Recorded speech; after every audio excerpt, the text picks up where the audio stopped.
What it do, baby? We fun guy. What's tomorrow? Fun guy, what's up, baby? What it do, baby? Yeah, yo, what do you know? This is Yeah. What it do, what it do, what it do. What's good with y'all? Y'all came for another edition of Comedy Hour, Comedy Special. Time for us to laugh, come and catch these jokes. We got Louis C.K., my neighbor George. That's next up. Let's tap in. Time to laugh. You know what I'm saying? Let's go.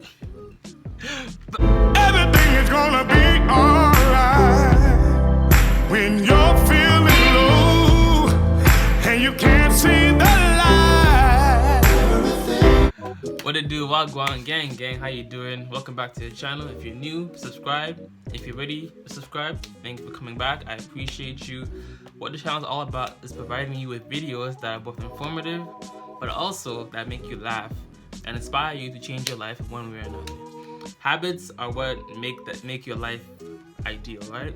This is one quote by Charlie Munger. No, I'm not sure if it's Charlie Munger, but this one quote says, "The chains of habit are too weak to be felt until they're too strong to be broken."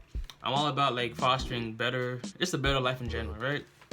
Speaking of habits, if any of y'all are struggling with any type of addiction, pornography, weed, alcohol, cigarette, and you just want to like finally quit your addiction or at least better manage your addiction, check out my mini course, my mini email series, The Truth of Addiction.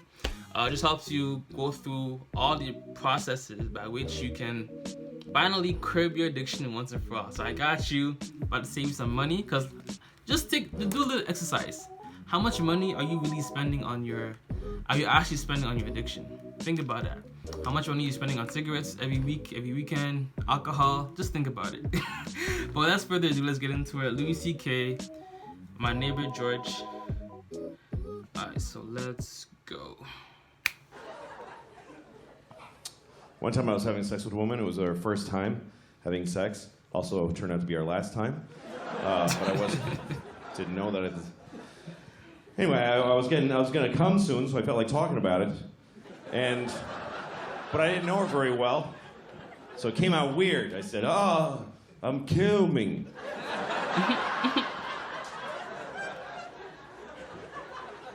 She's like, what did you say?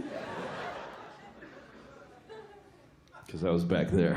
That's why she had to go like this. What did you say? What was that back there, Chief? What was that? Because I'm always back there. It's a weird thing to brag about. I'm always behind her. Every time. So they don't see me crying. It's weird having sex with a woman from behind because you don't know what's going on the whole time. I get kind of paranoid. You know, the whole time she might be like...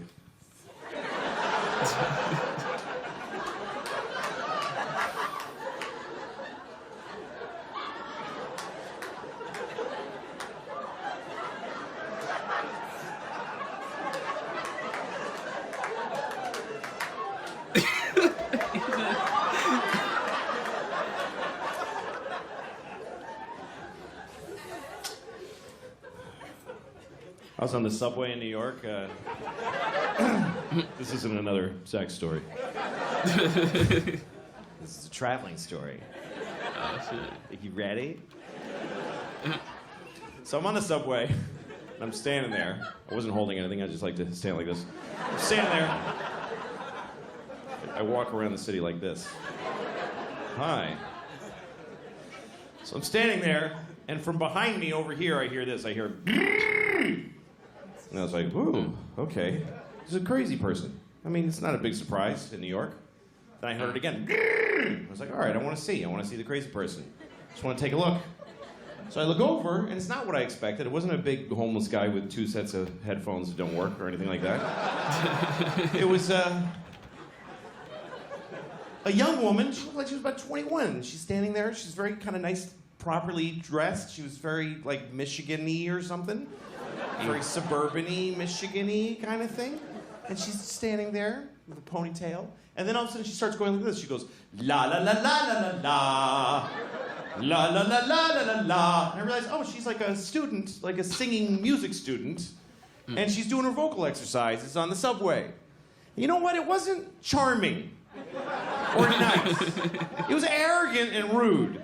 Because she just had this look like, I'm so cool because I'm studying music in New York City.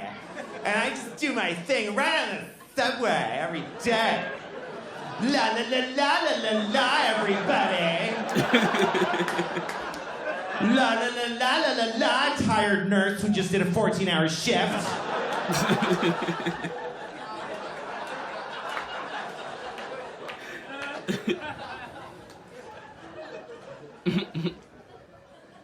We live in an interesting time, you know? Because you can be on an airplane, you're like one of 200 passengers, you're on a flight, 30,000 feet in the air, in the middle of the flight. If you just decide to do this, you're sitting in your seat, and you just start going like this, you go, "Mwah! Mwah! Mwah!" If you do that and don't stop doing it, they will land the plane.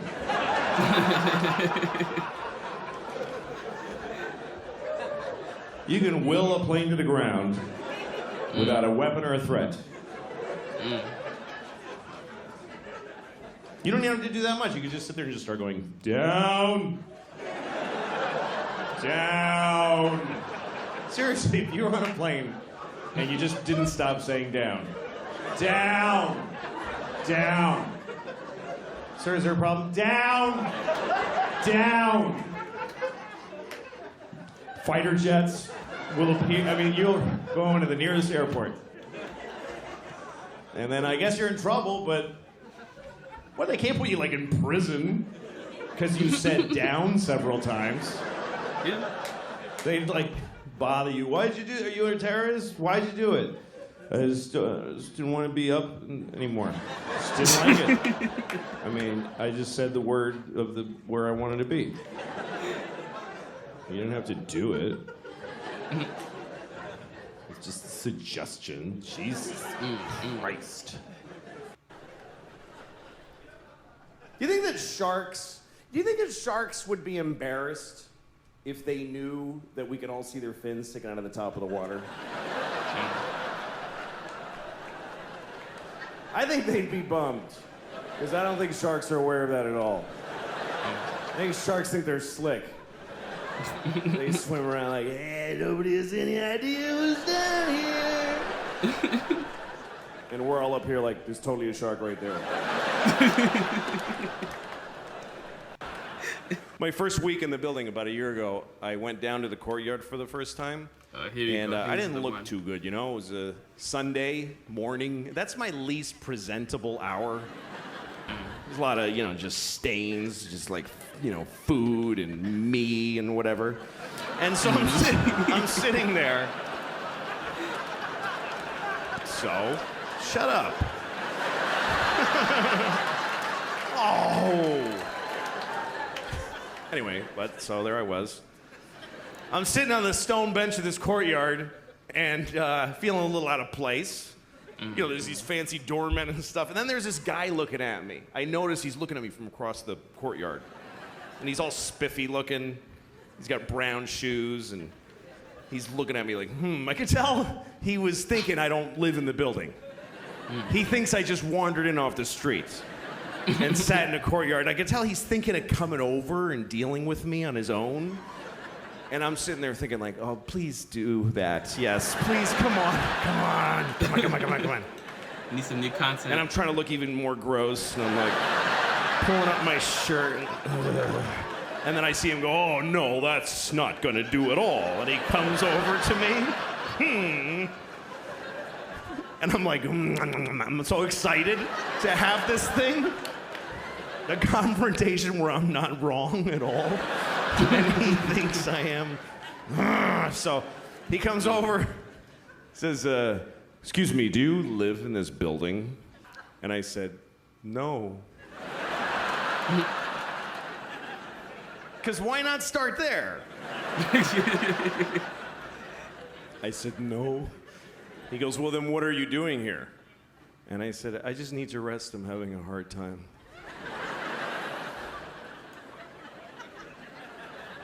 He says, this is private property. And I said, well, I don't really believe in that. Just the worst things I could say from his point of view. Is basically all the things I was saying. And he goes, well, if you don't leave, I'm going to talk to the doorman. I was like, can I just stay like 5 more hours? So he's, no, and he goes over to the doorman, and I see him talking about me to the doorman like this. And then I see the doorman going, oh, no, that guy lives here. That's okay.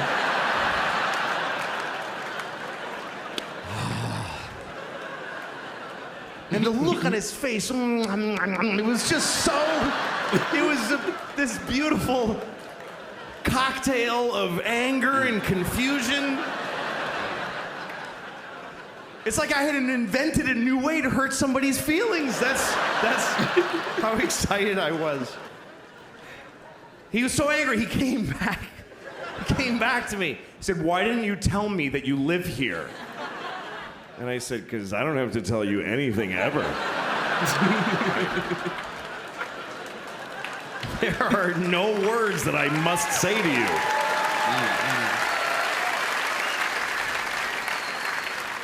Also, I didn't want to ruin your thing. That's your favorite thing you were doing. You love that! Making people not be places. Also, I make more than you. I just don't give a shit about myself.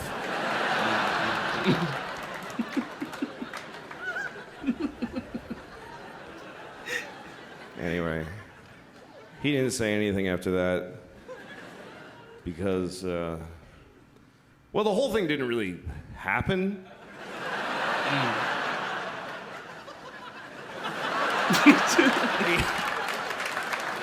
I mean, well, it's not true, but it's as true as anything that does happen. I mean, really, anytime anybody says anything to me, I decide what they said anyway. The truth of this story, and I won't lie to you again, but here's what really happened. I was sitting in the courtyard looking like shit, that's true, and the guy was looking at me, but then the rest of it I just made up in my head, just an angry, hateful, rich dick. He probably want to kick me out. And then here's what I would say, and then just do this, and then I would say these 3 really cool things right in a row. And of course, he set me up for all of them because I'm him too. It's kind of hard to lose an argument when you're both people and it's taking place in your brain. And then in reality, he really did come up to me. And he said, are you new to the building? And I said, yeah, I just moved here. And he said, oh, welcome. He was so nice. He was incredibly nice. And he's been, for the last year, he's my favorite person in the world. He's George, my neighbor George. He's probably watching. I love George. He's the greatest. Oh, shit, here we go.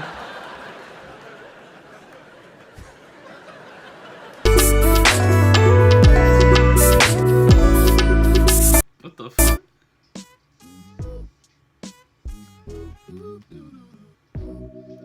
Okay, that ending was weird. But yo, see, as a comic, anything is material. Straight up. As a comic, anything you do, anything that happens in your day-to-day life is material to use. But I hope you enjoyed it. Make sure you check out the Truth of Addiction program, a mini course if you're struggling with any type of addiction. I got you. God bless. Much love. Peace and joy. Namaste. And always remember, if it doesn't feed you, don't water it. I'll see y'all in the next video. Deuces.